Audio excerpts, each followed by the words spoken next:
നമസ്കാരം. ഉത്തർപ്രദേശിൽ ഇപ്പോൾ എന്താണ് നടന്നുകൊണ്ടിരിക്കുന്നത് എന്നത് നിങ്ങൾ വാർത്തകളിലൂടെ ഒക്കെ തന്നെ കാണുന്നതാണ്. ഒരുപാട് ഇൻസിഡന്റുകൾ ദിനം പ്രതി റിപ്പോർട്ട് ചെയ്യുന്നുണ്ട്. മെയിനായിട്ട് അവിടുത്തെ ഗവൺമെന്റ് ഇപ്പോൾ ഒരു ഉദ്യമത്തിലാണ്. എത്രയും പെട്ടെന്ന് മാക്സിമം അമ്പലങ്ങളുടെ റെമനൻസ് കണ്ടെത്തണം. അതിനു വേണ്ടിയിട്ട് ഉത്തർപ്രദേശ് മുഴുവനായിട്ട് കുഴിച്ചുകൊണ്ടിരിക്കുകയാണ്. അതുകൂടാതെ തന്നെ അവിടെയുള്ള മുസ്ലിം പള്ളികളെയൊക്കെ തന്നെ ടാർഗറ്റ് ചെയ്തിട്ട് മുസ്ലിം പള്ളികളുടെയൊക്കെ അടിയിലും ഇതുപോലെ വിഗ്രഹങ്ങൾ കിടപ്പുണ്ട്, സർവേ നടത്തണം, മുസ്ലിം പള്ളികളുടെയൊക്കെ അടി തോണ്ടി നോക്കണം എന്നൊക്കെ പറഞ്ഞുകൊണ്ട് കോടതിയിലും കുറെ കേസുകൾ കിടപ്പുണ്ട്. അപ്പൊ ഇങ്ങനെ തോണ്ടി തോണ്ടി ഏതാണ്ട് 5 പുരാതന അമ്പലങ്ങളുടെ അവശിഷ്ടങ്ങളൊക്കെ കണ്ടെത്തി എന്നാണ് പറയുന്നത്.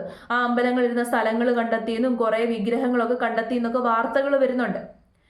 അപ്പൊ ഇങ്ങനെ വിഗ്രഹങ്ങളും അമ്പലങ്ങളും ഒക്കെ കണ്ടെത്തിയതോട് കൂടിയിട്ട് ഏറ്റവും കൂടുതൽ പ്രശ്നത്തിലായേക്കുന്നത് അവിടെയുള്ള ന്യൂനപക്ഷമായിട്ടുള്ള മുസ്ലിങ്ങളുടെ കാര്യമാണ്. ഇപ്പൊ അവിടെ നിന്ന് പതറ്റിക്കായിട്ടുള്ളൊരു വാർത്ത വന്നിട്ടുണ്ട്. ഇതാണ് ആ വാർത്ത. അതായത് അവിടെയുള്ള മുസ്ലിങ്ങളെ ഇതുപോലെ 5 അമ്പലങ്ങൾ കണ്ടെത്തി എന്ന് പറയുന്നല്ലോ, ആ അമ്പലങ്ങൾ കണ്ടെത്തിയ ആ ഒരു സ്ഥലത്ത് ആ പ്രദേശത്തുള്ള മുസ്ലിങ്ങളൊക്കെ തന്നെ അവരുടെ സ്വന്തം വീട് പൊളിച്ചിട്ട് എവിടേക്കെങ്കിലും ഓടി രക്ഷപ്പെടാനുള്ള ശ്രമത്തിലാണ്. അപ്പൊ അതെന്തിനാണ് ഇങ്ങനെ പൊളിക്കുന്നതെന്ന് ചോദിക്കുമ്പോൾ എന്തായാലും അവർക്ക് അവിടെ നിന്ന് ഒഴിഞ്ഞു പോകണം. ഡിസ്ട്രിക്ട് അഡ്മിനിസ്ട്രേഷൻ വന്നിട്ട് അവരുടെ വീടുകളൊക്കെ തന്നെ പൊളിച്ചു മാറ്റും. അപ്പൊ അതിനു മുമ്പ് അവർ തന്നെ സ്വയം പൊളിക്കുവാണെന്നുണ്ടെങ്കിൽ എന്തെങ്കിലുമൊക്കെ അവിടെ നിന്ന് കിട്ടുമല്ലോ. അതേസമയം ഡിസ്ട്രിക്ട് അഡ്മിനിസ്ട്രേഷൻ ആണ് വന്ന് പൊളിക്കുന്നുണ്ടെങ്കിൽ മൊത്തം പൊളിച്ചിട്ട് അവരവരുടെ പാട്ടിന് പോകും. പക്ഷേ നമ്മൾ സ്വന്തമായിട്ടാണെന്നുണ്ടെങ്കിൽ എന്തെങ്കിലുമൊക്കെ വിലപിടിപ്പുള്ള സാധനം ഉണ്ടെന്നുണ്ടെങ്കിൽ അത് വിറ്റെങ്കിലും കുറച്ച് കാശ് കിട്ടുമല്ലോ എന്നുള്ള ഒരു കാര്യം വെച്ചിട്ട് അവർ തന്നെ അവരുടെ സ്വന്തം സ്ഥലത്ത് നിന്ന് ആ വീടൊക്കെ പൊളിച്ചു മാറ്റിയിട്ട് എവിടേക്കെങ്കിലും ഓടി രക്ഷപ്പെടാൻ പോയേക്കുവാണ്. ഒന്ന് ആലോചിച്ച് നോക്കി, എന്തൊരു പതറ്റിക്കായിട്ടുള്ളൊരു സിറ്റുവേഷൻ ആണ്. എന്തിനാണ് സത്യത്തിൽ ദൈവങ്ങൾക്ക് ഈ ഒരു ഭൂമി എന്ന് പറയുന്നത്? ഇനി അവിടെ 5-6 അമ്പലം കൂടി പണിയാത്തതിൻ്റെ ഒരു കുറവും കൂടിയേ ഉള്ളൂ. ഇപ്പൊ തന്നെ അങ്ങ് കൂടിയിരിക്കുവാണല്ലോ. സത്യത്തില് ഒരു ഗവൺമെന്റ് എങ്ങനെയാകാൻ പാടില്ല എന്നതിന് ഉത്തമ ഉദാഹരണമാണ് ഉത്തർപ്രദേശ് ഗവൺമെന്റ്. അല്ലെന്നുണ്ടെങ്കിൽ നിങ്ങൾ തന്നെ പറ. അവിടെ നിന്നുള്ള വാർത്തകൾ അതാണ് സൂചിപ്പിക്കുന്നത്. ന്യൂനപക്ഷത്തിന് അവിടെ ജീവിക്കാനുള്ള സാഹചര്യം ഇല്ല എന്നുണ്ടെങ്കിൽ അവർ എങ്ങോട്ടേക്ക് പോകാനാണ്? എവിടേക്ക് ഓടി രക്ഷപ്പെടാനാണ്? എങ്ങോട്ടും ഓടി രക്ഷപ്പെടാനില്ല. അത് അവരുടെ ഭൂമിയാണ്, അവർക്ക് അവകാശപ്പെട്ടിട്ടുള്ള ഭൂമിയാണ്.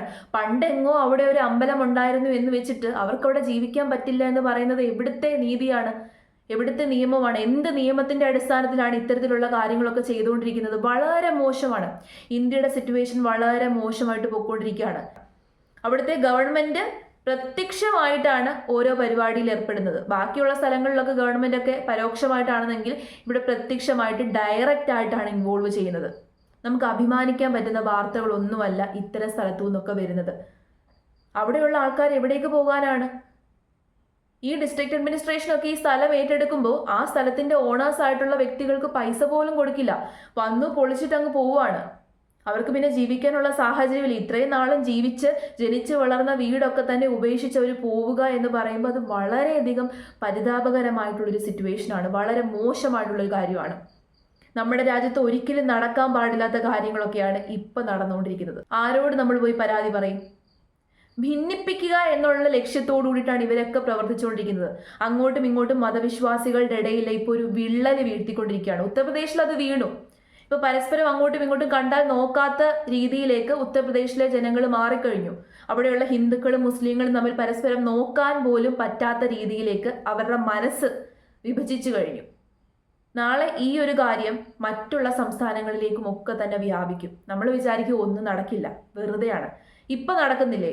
അപ്പൊ തീർച്ചയായിട്ടും മറ്റുള്ള സ്ഥലങ്ങളിലേക്കും നടക്കും. ഉത്തർപ്രദേശിൽ നടന്നിട്ടുണ്ടെന്നുണ്ടെങ്കിൽ മറ്റുള്ള സ്ഥലത്തേക്കും നടക്കും. നമ്മുടെ കേരളത്തിലും ഉണ്ടാകും. അതിനധികം കാത്തിരിക്കേണ്ടി വരില്ല.